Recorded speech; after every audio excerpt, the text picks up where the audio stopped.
Buonasera e benvenuti a questa edizione di TG Sicilia, i titoli del nostro telegiornale. Torna la calma, ma comincia la conta dei danni. La furia del ciclone Harry ha devastato numerosi comuni della fascia ionica. Domani giunta regionale straordinaria a Catania, scuole che resteranno chiuse, mentre il sindaco Enrico Trantino vola a Roma per intercettare i fondi europei per la ricostruzione. Bilancio pesantissimo nel catanese, nel capoluogo il mare ha cancellato interi tratti di lungomare, case e locali devastati nella zona di Giarre e Riposto. Messina è un'altra delle province più colpite dal ciclone. Ingenti danni a Santa Teresa di Riva, Roccalumera, Letojanni e Giardini Naxos. Distrutti gli uffici del porticciolo di Milazzo, sindaci in ginocchio. A Siracusa preoccupa, sempre per il maltempo, un ingrottamento delle onde nella zona di via Arsenale con alcune case sul mare che adesso sono a rischio crollo. Il fiume Anapo ha rotto gli argini in più punti, danni anche nel Ragusano e nell'Ennese. Messaggio di solidarietà stamattina di Fiorello attraverso la radio a tutti i siciliani. La Procura di Palermo chiede il processo immediato per l'ex prefetto Filippo Piritore. Avrebbe insabbiato le indagini sull'omicidio del presidente della regione Piersanti Mattarella. Leone d'oro alla carriera per la regista palermitana Emma Dante. Sarà premiata alla Biennale Teatro di Venezia. Calcio, mercato in fermento per le siciliane. Il Palermo punta Tramoni del Pisa, Catania vicino al colpo Meazzi, mentre Trapani e Siracusa restano in attesa tra incertezze societarie e possibili sviluppi.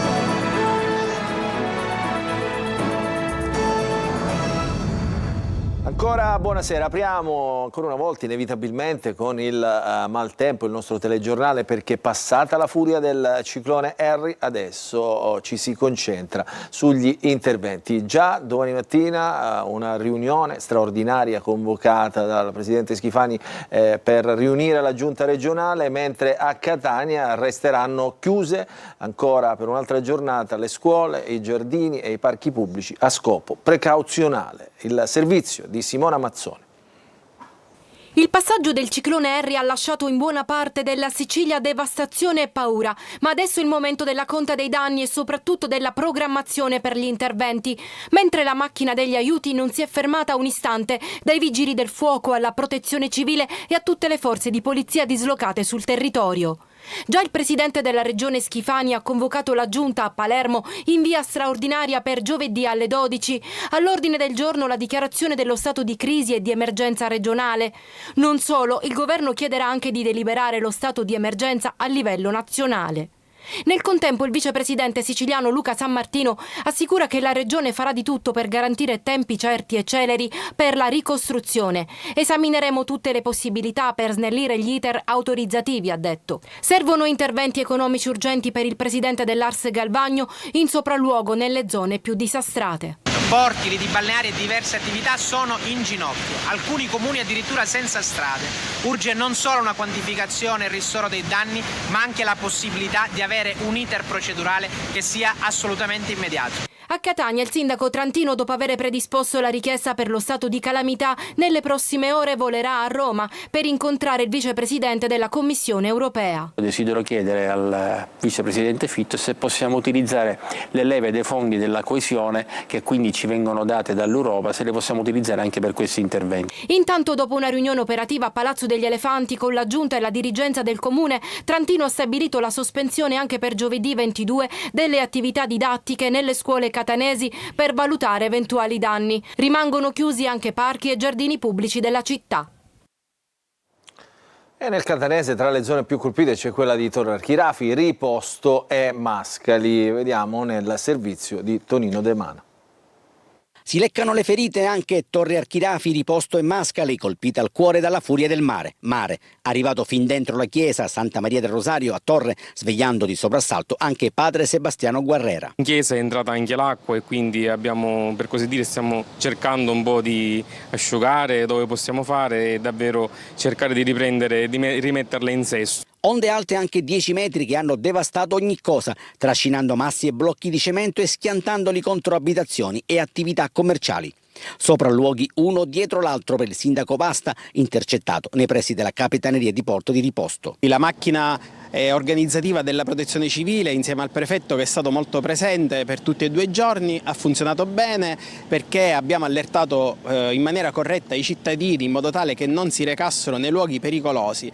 Abbiamo anche fatto delle evacuazioni preventive che poi sono risultate essere importanti, perché altrimenti avremmo potuto avere più evacuati e più rischi, perché poi quando c'è l'emergenza in corso intervenire diventa più complicato. Non va meglio a Fondachello di Mascali, le cui strade sono state invase dai detriti. La situazione peggiore nelle vie Spiaggia e Carrata. Ho avuto parecchi danni soprattutto nelle abitazioni private, nelle attività, e il problema che ci stiamo ponendo pesantemente è sulla questione delle attività, perché ci sono molte persone che lavorano in quest'area. Gli fa eco il vice sindaco di Mascali, Veronica Musumeci. Già da stamattina i primi mezzi di soccorso in strada per aiutare, ovviamente, per permettere di raggiungere tutte le attività e le famiglie. Da queste parti fango e scarponi sono una triste consuetudine. E a Catania il mare ha cancellato interi tratti di lungomare, distruggendo infrastrutture, distruggendo anche le case che si trovavano proprio a ridosso della costa, insomma mettendo in ginocchio la città. Ci racconta tutto Eva Spampinato.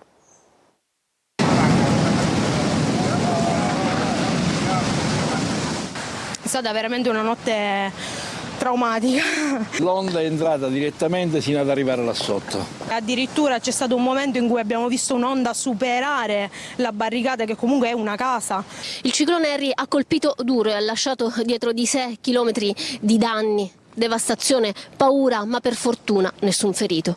Si sentiva il mare come se fosse dentro casa, le onde fortissime. Quella che fino a ieri era la passeggiata più amata dai catanesi, oggi è un fronte di macerie. A lungomare di Catania il confine tra terra e acqua è scomparso, lo vedete, questo è quello che è rimasto, una voragine che continua ad essere aggredita dalle onde alte, violente, spinte da raffiche fortissime. Questa notte hanno distrutto barriere, divelto arredi urbani, trascinato tutto quello che trovavano.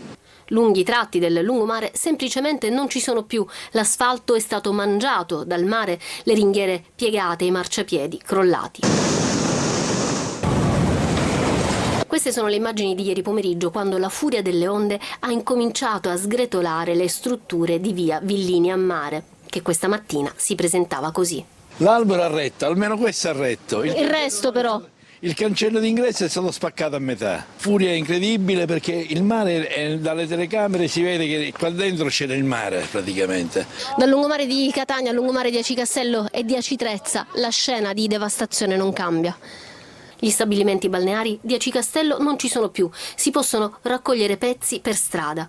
Il bilancio dei danni è ancora provvisorio, ma una cosa è chiara, l'impatto è enorme, la costa ionica paga un prezzo altissimo e servirà tempo, risorse e interventi straordinari per ricostruire.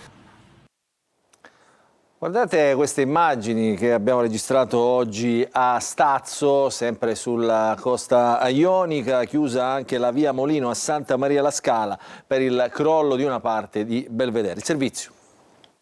Il lungomare praticamente è devastato dai marosi, le abitazioni pure, alle nostre spalle le ruspe in azione e poc'anzi è arrivata un'onda anomala che ha rischiato anche di travolgerci. Onde altissime che si infrangono sul lungomare di Stazzo, già devastato dalla forza distruttrice della natura e nella fattispecie dal ciclone Harry. Le immagini parlano da sole, massi e blocchi di cemento scaraventati a metri e metri di distanza, porte e infissi sventrati, abitazioni, garage e cantinati completamente allagati. In attesa di una prima stima dei danni comunque ingenti, si corre contro il tempo per mettere in sicurezza quel che resta, visto che il mare continua ad essere minaccioso. Qui si puntellano gli ingressi, poco più avanti si cerca di salvare il salvabile. Naturalmente tanta rabbia e poca voglia di parlare. No, non mi intervistate perché sono di un nervoso, veramente, credetemi, ve lo dico cortesemente. È stata molto forte, io non ricordo mai una mareggiata così, ma purtroppo vedo tanta paura nei suoi occhi. Sì, mi dispiace, io abito più in là, però mi fanno pena la gente che deve rifarsi la sua casa. In 50 anni non è mai esistito un'ondata del mare a fare tutto questo danno. È una cosa indescrivibile. Da Stazzo a Santa Maria la Scala, con la via Molino chiusa al traffico per una voragine e per il crollo di parte del lungomare. Via d'accesso presidiata dalla Polizia Municipale di Acireale e tanta apprensione perché il mare, lo vedete, non ha alcuna intenzione di placarsi. Sott'acqua il molo di Santa Maria la Scala, qui nel febbraio 2019 3 ragazzi morirono trascinati in acqua da un'onda anomala. Adesso ci spostiamo a Messina, altra provincia colpita pesantemente dal maltempo, soprattutto nella zona sud della città. Sono partiti i sopralluoghi, prefettura e sindaco hanno avviato le indagini per avere contezza dei danni. E poi c'è il traffico ferroviario interrotto per i danni alla linea. Ci racconta tutto Francesco Triolo. È il momento della conta dei danni da Messina alla Riviera Ionica, da Giampilieri a Taormina. È stata una giornata di sopralluoghi da parte della prefetta Cosima Di Stani, i tecnici, forze dell'ordine e protezione civile. Ovunque l'immagine di devastazione. Il ciclone Harry ha lasciato dietro di sé una scia di distruzione che ha colpito pesantemente nella zona sud di Messina, Giampilieri e Ponte Schiavo, con onde che hanno raggiunto e superato i 7 metri d'altezza.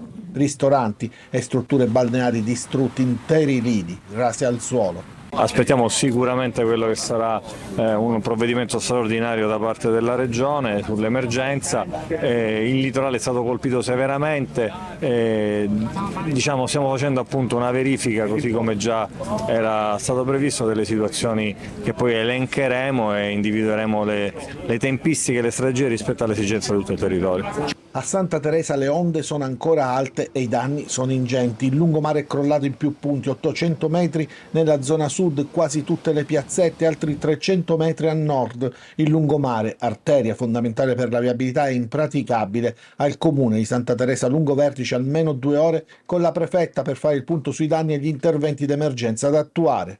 Sto richiedendo l'intervento dell'esercito per poter meglio gestire soprattutto il tema della viabilità, che in questa provincia è fondamentale per poter consentire una ripresa normale di tutta la situazione. Tema viabilità in primo piano e al collasso in tutta la Riviera Scalette. Questa è la situazione della ferrovia con i binari in bilico.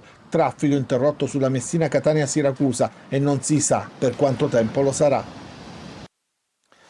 Devastata dalla mareggiata anche la costa ionica del Messinese, quella per intenderci che comprende i paesi come Roccalumera, Giardini Naxos, Letojanni. Ancora il servizio di Francesco Triolo. Io stamattina quasi stavo per piangere, perché a vedere quello che è successo non lo so se ci rialzeremo. Scenari da devastazione sulla Riviera Ionica di Messina dopo il ciclone Harry. Il mare continua ad arrivare sino al lungomare o quel che resta del lungomare. Questa è Furcisicolo, ma la situazione è davvero complicata, difficile in tutti i paesi della Riviera e i cittadini hanno trascorso una notte davvero difficile e complicata, anche con tanta paura. Io sono nato proprio qua vicino al mare e non me lo ricordo mai un mare così forte, proprio di una violenza inaudita, proprio una cosa pazzesca. Noi non abbiamo dormito tutta la notte, 3:30-4 c'è stato il picco e praticamente quasi ogni onda entrava dentro, ci ha divelto un pochettino il cancello e l'acqua andava sotto, ha riempito un po' il seminterrato. È stato tremendo veramente, vedere quelle onde altissime, più di 10 metri, 11 metri, ha distrutto tutto. Adesso dobbiamo intervenire immediatamente per rimuovere la sabbia laddove è possibile nelle vie e lo stiamo già facendo. Non bastiamo noi chiaramente come comune, serve un intervento sinergico del governo regionale e del governo nazionale. C'è bisogno di un intervento forte dello Stato perché la regione non ce la può fare, qua ci vuole veramente qualcosa di forte. Adesso non abbiamo provincia perché anche Siracusa paga i danni di questa ondata di maltempo, ma quello che preoccupa soprattutto è un ingrottamento nella zona di via Arsenale, con alcune case che si affacciano sul mare che adesso rischiano di crollare. Il servizio di Francesco Aloi. Non mi ricordo un maltempo così assolutamente, ce n'è stato uno la metà di questo 10 anni fa, ma come questo Di quando che sono nato non l'ho visto mai. Parola di pescatore. Nonostante le precauzioni, la tempesta gli ha portato via 2 barche. Erano ormeggiate qui, in porto. Purtroppo il mare è stato molto pesante. Ma tra muri spazzati via e alberi caduti, il danno forse tra i più grossi è questo. Siamo in riviera Dionisio il Grande. Cosa è successo e come state intervenendo? Sì, abbiamo visto che c'è un ingrottamento, ma già nella notte i vigili del fuoco hanno fatto evacuare una famiglia in un appartamento, quindi stiamo cercando di mandare i tecnici per vedere se c'è il pericolo anche nelle altre abitazioni. A lungomare di Ortigia le onde sono arrivate fin dentro le abitazioni, sfondando anche questa porta. Abbiamo avuto paura, molta, ma purtroppo con la natura non si può fare nulla. L'allerta è arancione, scuole chiuse per il 3° giorno e si lavora per contare i danni. Harry sembra essere andato via, ma il mare resta ancora molto mosso e nonostante tutto c'è chi continua ad avvicinarsi alla costa, sfidando la sorte. Occhi puntati anche sul fiume Anapo, che in diversi punti ha rotto gli argini. Per questo chi abita nelle zone più a rischio ha dovuto trascorrere la notte fuori casa. Adesso non piove più, ma il lavoro continua. Stiamo cercando di fare la conta dei danni, purtroppo stiamo vedendo che le stime sono altissime. E dalla radio e anche attraverso i suoi profili social arrivano alla Sicilia devastata dal maltempo la solidarietà e l'affetto di Fiorello. E adesso cambiamo argomento, una notizia appena battuta dalle agenzie: una donna di 58 anni è stata trovata morta nell'abitazione in cui viveva a Biancavilla, in provincia di Catania. La donna sarebbe deceduta addirittura 4 o forse anche 5 giorni fa. Secondo i primi accertamenti potrebbe trattarsi di un incidente domestico, forse la vittima avrebbe battuto la testa e sarebbe caduta per terra. La casa era chiusa e all'interno tutta in ordine. Sul posto i carabinieri appunto della stazione di Biancavilla e del SIS, del comando provinciale di Catania, insieme al sostituto procuratore che insomma ha avviato le indagini. Vedremo, vi aggiorneremo ovviamente se ci sono ulteriori novità. Adesso andiamo ad Agrigento, dove c'è stato un sequestro milionario, addirittura 13 milioni di euro ai familiari di un imprenditore vicino a Cosa Nostra, una ricchezza secondo insomma gli investigatori che è stata accumulata con prestiti a tassi usurari. Il servizio di Adelaide Barbagallo. Un patrimonio di oltre 13 milioni di euro è quanto aveva accumulato un imprenditore del settore della produzione e commercializzazione di olio alimentare di Agrigento, beni per i quali adesso la DIA ha disposto in via definitiva la confisca. L'uomo, già deceduto, fu ritenuto a suo tempo contiguo a Cosa Nostra Agrigentina. Tra gli anni 80 e 90 ha accumulato la sua ricchezza concedendo prestiti usurai per importi ingenti legati alla propria attività commerciale. Considerato socialmente pericoloso proprio per questa sua attività, ma anche per la sua vicinanza mentre era in vita alla mafia della Valle dei Templi. I beni, adesso confiscati, sono oggi intestati ai suoi familiari e sono di un valore sproporzionato rispetto ai redditi e ai tempi dichiarati dall'imprenditore. Si tratta di 30 immobili, fabbricati, terreni e 3 complessi aziendali con sede nelle province di Agrigento e Messina. Ancora un'intimidazione agli amministratori di Ravanusa nell'Agrigentino Ignoti. Hanno tagliato le gomme dell'auto del segretario comunale e a renderlo noto è stato il sindaco, che un mese fa aveva ricevuto una lettera minatoria con un bossolo. Il servizio di Davide Sardo. Ancora un grave atto intimidatorio a Ravanusa nell'Agrigentino. Nel mirino, questa volta, il segretario comunale Luigi Lazzaro. Ignoti hanno tagliato tutte le ruote della sua automobile. A rendere noto l'episodio è stato il sindaco Salvatore Pitrola, che parla di un gesto che colpisce l'intera comunità e chi lavora ogni giorno al servizio delle istituzioni. Un atto vile, afferma il sindaco, che non ci fermerà. Continueremo ad operare nel segno della trasparenza e della legalità. Saranno proprio i nostri atti amministrativi a indicare agli investigatori a chi stiamo dando fastidio. L'intimidazione arriva a distanza di circa un mese da un altro episodio inquietante che aveva colpito lo stesso primo cittadino. Davanti alla sua abitazione erano stati lasciati 3 proiettili, un mazzo di fiori e una bottiglia con del liquido infiammabile. Sull'episodio indagano le forze dell'ordine. Solidarietà al segretario comunale è stata espressa dall'amministrazione e dal mondo politico locale. La Procura di Palermo ha chiesto il processo immediato per l'ex prefetto Piritore. Avrebbe, secondo l'accusa, insabbiato le indagini sull'omicidio di Piersanti Mattarella. Il servizio di Manlio Viola. Giudizio immediato per l'ex prefetto oggi in pensione Filippo Piritore. Lo chiede la Procura di Palermo, che accusa l'alto funzionario di polizia, dirigente della squadra mobile nel 1980, all'epoca dell'omicidio del presidente della regione Piersanti Mattarella, di aver depistato le indagini proprio su quel delitto eccellente. Piritore si trova agli arresti domiciliari dallo scorso mese di ottobre e adesso i pubblici ministeri Francesca Dessì e Antonio Carchietti hanno avanzato al GIP richiesta di giudizio immediato, scavalcando la fase dell'udienza preliminare per andare direttamente a processo, convinto di avere prove solide e inoppugnabili. Piritore, secondo l'accusa, nel lontano 6 gennaio del 1980 avrebbe occultato un guanto dimenticato dai killer di Mattarella sulla Fiat 127 usata per la fuga. Il guanto adesso non si trova più e, interrogato sul fatto, Piritore ha raccontato di averlo fatto consegnare all'allora sostituto procuratore Pietro Grasso, che però nega questa circostanza. In seguito ha sostenuto che il guanto sarebbe stato ritirato dall'ufficio di Grasso e consegnato a tale agente Lauricella dalla polizia scientifica, ma agli atti in quegli anni non esiste alcun Lauricella alla scientifica. Per i magistrati Piritore continua a coprire qualcuno che invece conosce la verità su uno dei più grandi misteri d'Italia, un insabbiamento che ha sempre impedito di risalire alla verità sull'omicidio di Mattarella.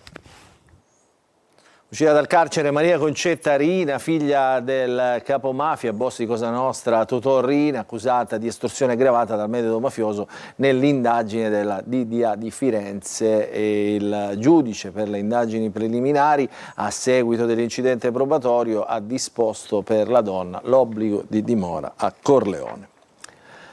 Adesso parliamo di teatro, perché va alla più celebrata regista italiana, siciliana e palermitana, regista di teatro ed opera, Emma Dante, il Leone d'Oro alla carriera della Biennale Teatro di Venezia. Il servizio di Adelaide Barbagallo. Un artista, una donna che partendo da Palermo, dal cuore della sua Palermo, ha saputo portare la Sicilia alla ribalta, innervando la grande lezione di Luigi Pirandello, Leonardo Sciascia, Andrea Camilleri, come pure di Ciprie Maresco o Franco Scaldati, affrontando con coraggio non solo una ricerca linguistica unica, ma anche dando forza scenica a quei temi scomodi e dolorosi che da sempre sembrano connotare la sua terra.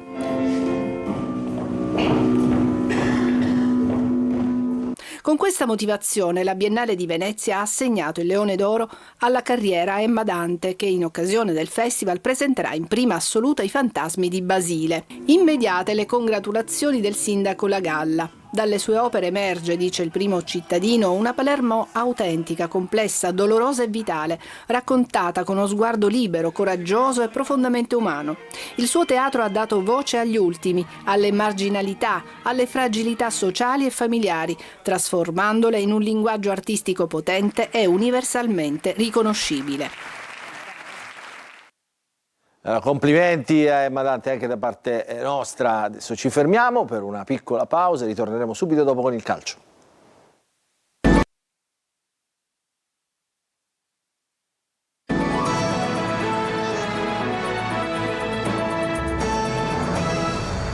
Ancora ben trovati nella seconda parte del nostro telegiornale. Apriamo la pagina del calcio con tutte le siciliane impegnate sia in campo sia sul mercato. A Palermo sale la febbre dei tifosi per la trasferta di Modena. A Catania invece ce ne arriva un altro colpo di mercato. Si tratta di Meazzi dal Pescara. Il servizio di Marco Gulla. Il settore ospiti di Modena si tingerà di rosanero. Sono già più di 2.500 i biglietti venduti per la curva dedicata ai tifosi del Palermo in occasione della gara contro i gialloblu, in programma sabato alle 17:15. Febbre da Palermo, che dopo la vittoria sullo Spezia è ad un solo punto dal terzo posto occupato dal Monza. Sul mercato il club rosanero continua a muoversi con attenzione, ma non sarà semplice raggiungere gli obiettivi prefissati, poiché i profili sono ambiziosi e le richieste del club esose. Il sogno della dirigenza Vicenza Rosanero resta in tal senso Matteo Tramoni, fantasista del Pisa. Vi è infine la situazione esterni con l'addio di Diachité, ormai imminente, che libererebbe un post over. Il DS Osti potrebbe pensare a un laterale che possa giocare sia a destra che a sinistra. Catania al lavoro per la sfida di domenica al Massimino contro il Cosenza, gara che come sempre richiamerà tantissimo pubblico. Sul mercato il club ateneo è vicino a chiudere un colpo a sorpresa. Si tratta di Lorenzo Meazzi, trequartista classe 2003 di proprietà del Pescara e con un contratto in scadenza nel 2027. Meazzi ha diverse proposte dalla Serie C, ma il Catania ha fatto uno scatto che può essere quello decisivo. Il giocatore dal 2024 indossa la maglia bianca-azzurra del Pescara. In precedenza ha militato tra le file della Virtus Entella, dopo essere cresciuto nelle giovanili dello stesso club ligure. Giorni decisivi per il Trapani, ormai ridotto all'osso dopo i vari addii di diversi calciatori. All'orizzonte c'è una nuova penalizzazione per il club granata, che rischia anche l'esclusione del campionato, nonostante Valerio Antonini continui a sostenere di essere parte lesa. Siracusa al lavoro per la trasferta di sabato a Benevento. Nuovo infortunio in casa Catania, costretto ad un intervento chirurgico anche il calciatore Matteo Pieraccini, difensore è stato operato in conseguenza dell'infortunio accusato domenica scorsa a Monopoli. L'intervento di ricostruzione del legamento crociato anteriore invece c'è stato per il centrale di difesa di Gennaro. Adesso ci fermiamo, un'altra piccola pausa e ritorneremo subito dopo.